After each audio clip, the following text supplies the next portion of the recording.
જય કિસાન ખેડૂત મિત્રો, આજે આપણે બીજની જે માવજત છે, પ્રાકૃતિક ખેતીનો આ પણ મહત્વનો આયામ બીજામૃત બનાવવાની રીત તમને બતાવું છું.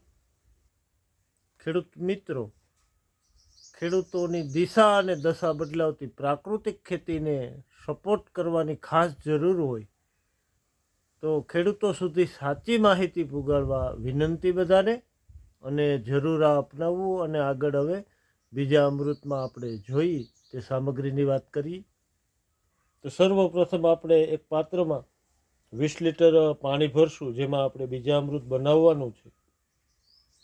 અને ત્યારબાદ આપણે દેશી ગાય માતાનું ગોબર કે જે આપણે 5 કિલો લેવાનું છે, અને 5 લીટર આપણે ગાય માતાનું ગૌમૂત્ર લેવાનું છે. અને ત્યારબાદ આપણે પલાળેલ ચૂનો કે જે 50 ગ્રામ લેવાનો છે. અને આપણે વડલા નીચેની જે માટી, સજીવ માટી મેરવણ તરીકે 1 મુઠ્ઠી લેવાની છે. હવે આપણે બનાવવાનું ચાલુ કરશું. તો સર્વપ્રથમ આપણે 5 કિલો ગાય માતાનું ગોબર પાણીમાં ઉમેરશું. રાબડી બનાવી લીધી છે 8થી. આ રીતે 8થી રાબડી બનાવી અને ઉમેરવું. ત્યારબાદ આપણે 5 લીટર જે ગૌમૂત્ર છે એને ઉમેરશું.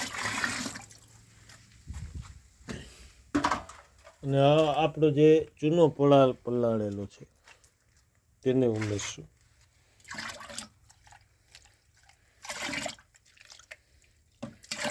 પાણીમાં એકદમ ઓગાળી અને આ રીતે પ્રવાહિત કરી 1 લીટર પાણીમાં ઉમેરી દેવાનો છે.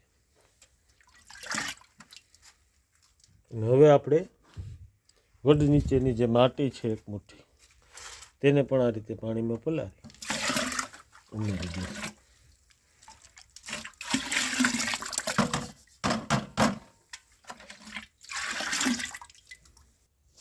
તો ખેડૂત મિત્રો, બધું ઉમેરી ગયા બાદ આપણે ક્લોકવાઇઝ આને હવળી દિશામાં ફેરવું. અને આની જે માહિતી છે કે ખેડૂત મિત્રો, વાવણી કરતાં પહેલાં બીજને પટ આપવું એટલે કે બીજની માવજત બહુ જ જરૂરી છે. હવે જે તેના માટે બીજામૃત બહુ જ ઉત્તમ છે.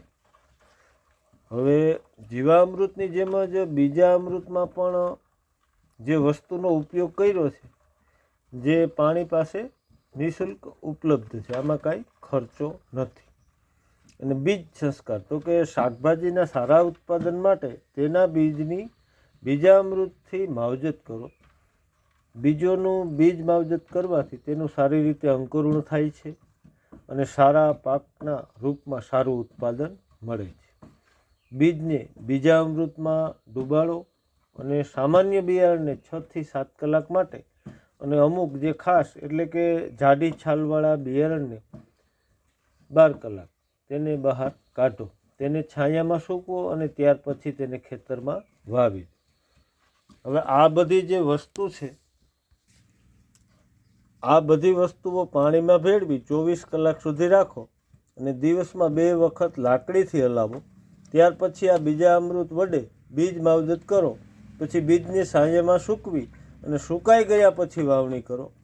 હવે બીજ માવજત કરેલા બિયારણોને જલ્દીથી અને વધારે પ્રમાણમાં ઉગે છે, છોડના જમીનજન્ય રોગોથી બચી જાય છે, તેમજ ઝડપથી વૃદ્ધિ વિકાસ પામે છે.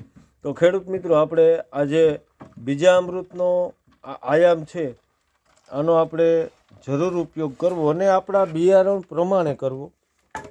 કે ઘણા બિયારણમાં જે જોતું હોય એ પ્રમાણે આપવાથી સારામાં સારા આપણે રિઝલ્ટ મેળવી શકતા હોય. તો આવી અમૃત સમાન પ્રાકૃતિક ખેતીનો આ આયામ અપનાવી અને આપણે ખેતીને સમૃદ્ધ બનાવી જરૂર અપનાવવું. જય હિન્દ, જય કિસાન.